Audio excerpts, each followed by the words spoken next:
online store. Sign up for our email list, and I'll send previews of each week's program right to your inbox. You can also send us your comments, suggestions, and prayer requests. Keep them PG, please. Stay informed and help us share the message of the gospel with others around the world at thenewhallindsay.com.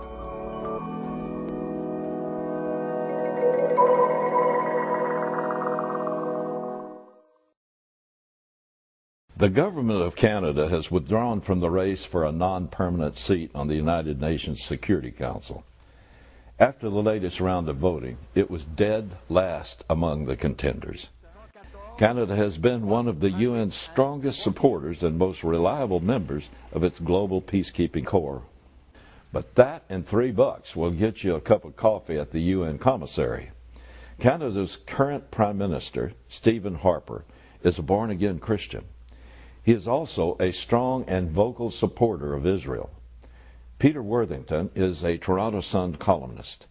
In Sunday's edition, he wrote, "Canada's vigorous, unqualified support for Israel under Harper worked against us at the UN."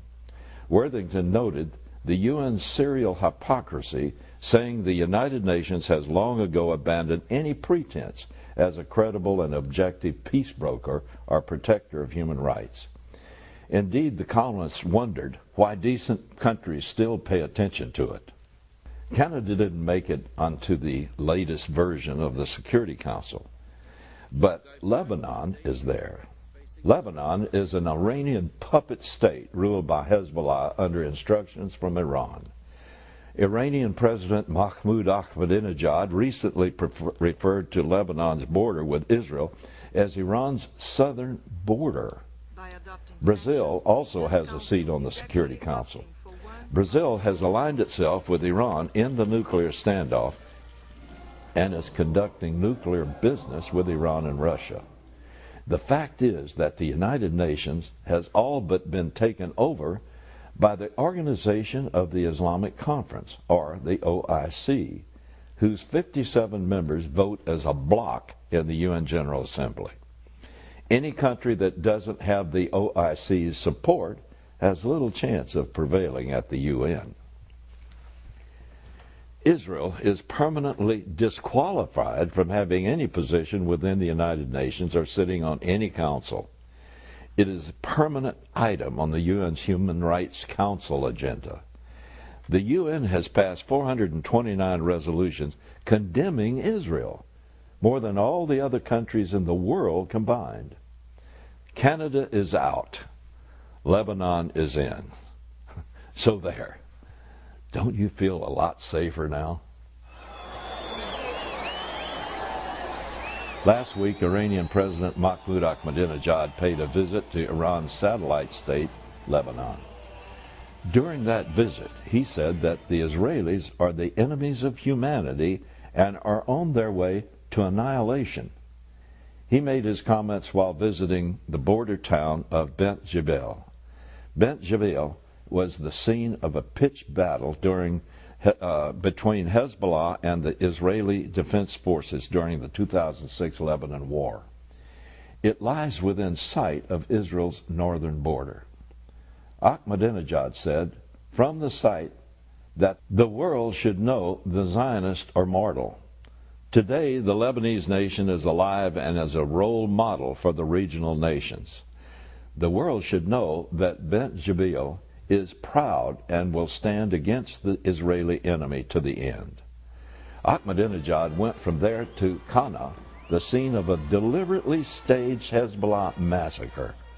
Some 150 rockets were fired in salvos of 30 from Qana into Israel. Despite that, the IDF warned Qana residents 48 hours in advance of its coming airstrikes. Hezbollah then herded dozens of women and children into the basement of an apartment building in Qana and placed rocket launchers on the roof. The Israeli Air Force strike hit the building and it collapsed several hours later. 28 dead, including 19 children, were found in the rubble. Ahmadinejad's decision to visit Qana was deliberate. From there, he told the people of Qana, "You are victorious and your enemies are defeated. You will stay, and your enemies, who are the enemies of humanity, are on their way to demise and annihilation. You are honored, and your Zionist enemies are humiliated and weak. Adolf Hitler wrote his political manifesto, Mein Kampf, in 1923. In it, he outlined his plan to destroy European Jewry, invade the Soviet Union, and conquer Europe. But nobody believed him. 22 years later, the world was smoldering from the flames of a global war launched by Hitler, just as he wrote he would do. Europe was reduced to rubble, its Jewish population destroyed. Today, Ahmadinejad continues to give speech after speech in which he promises to annihilate Israel. Once again, history is repeating itself, and no one is listening, because no one learns from history. We would rather look the other way and childishly pretend that he really doesn't mean it. It's just too much trouble to take the necessary steps to prevent another dictator from plunging the world into war. So, nobody believes him, except the Israelis. On October 12th, as Mahmoud Ahmadinejad was packing his jammies for his trip to Lebanon, a top-secret Iranian military installation suffered a series of mysterious explosions. The facility is believed to have housed most of Iran's Shahab-3 medium-range missile launchers. It had stockpiled the missiles to use against Israel and U.S. installations in Iraq in the event of war.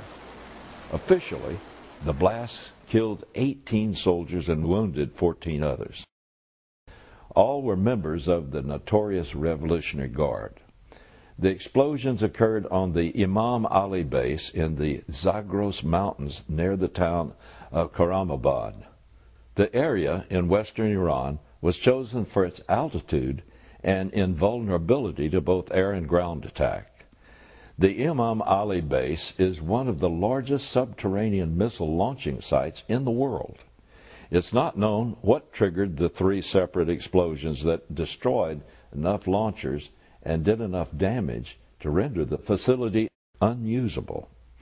In an official statement, Tehran acknowledged the blast, but denied it was the result of an attack by either Israel or the U.S. The official government statement declares that the blasts were caused by fire that spread to the munitions storage area. According to Tehran, the explosions did little lasting damage.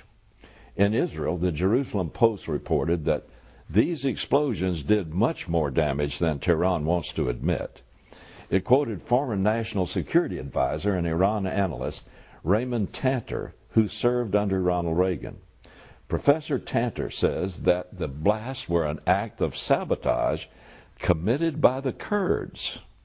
The base is close to Iran's Kurdistan region, and the Kurds have hit other Revolutionary Guard facilities in the region. Iran isn't saying. For Iran to admit that the Kurds were able to do this sabotage would be almost as embarrassing as to admit the Israelis did it.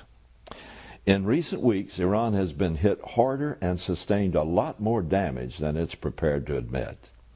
It shrugged off the Stuxnet virus, which is still wreaking havoc, by saying it failed to infect their main systems. But since Stuxnet, the Bashir reactor is offline for the foreseeable future.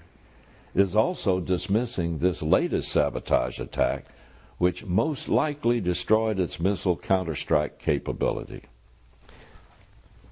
The regional war that Iran plans to spark against Israel using Hamas, Hezbollah, and Syria continues to develop. But it looks increasingly as if Iran may have to sit out the war that it so badly wants. And without Iran's support for Israel's enemies, Israel doesn't look all that mortal after all. I don't have to convince you that times financially are getting difficult all over. But the Hal Lindsey Report really needs your help and your support. According to our figures, only a fraction of those who watch the show, both on television and on the website, actually do contribute. It was a small group that faithfully gave, that made things work. But now everyone is having to cut back, and we understand that. We're so grateful for those who so faithfully support us. And yet we're going to need more of you to pitch in. As the Lord enables you, please remember us. The website costs a lot of money to keep going, and a great deal more to keep this on television. So I ask you to remember us in your prayers and in your gifts at the end of each month, will you? To support this program, send your tax-deductible gift to Hal Lindsey Media Ministries, P.O. Box 470470, Tulsa, Oklahoma 74147. You can also support this ministry online. Visit hallindsey.com or call 1-888-RAPTURE.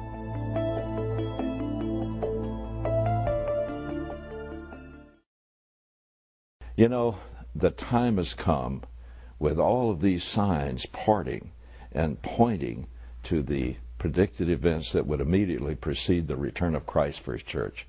I believe it's time for everyone to stop, check, and see if you really have come to know God and have a personal relation with Him through Jesus Christ.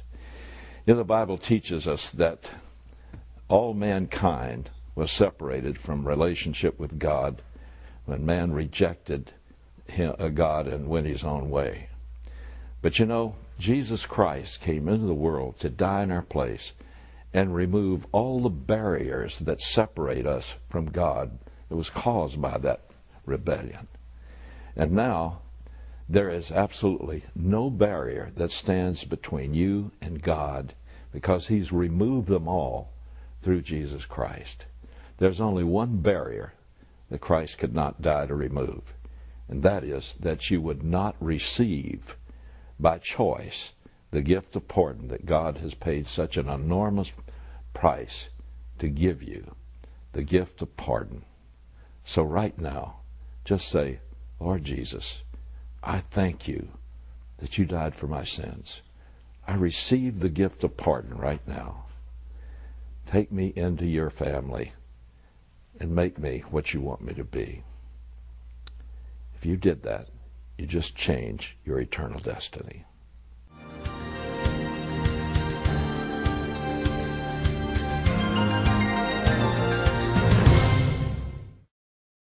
Well, that's it for tonight, folks. God willing, I'll see you next week. God bless you.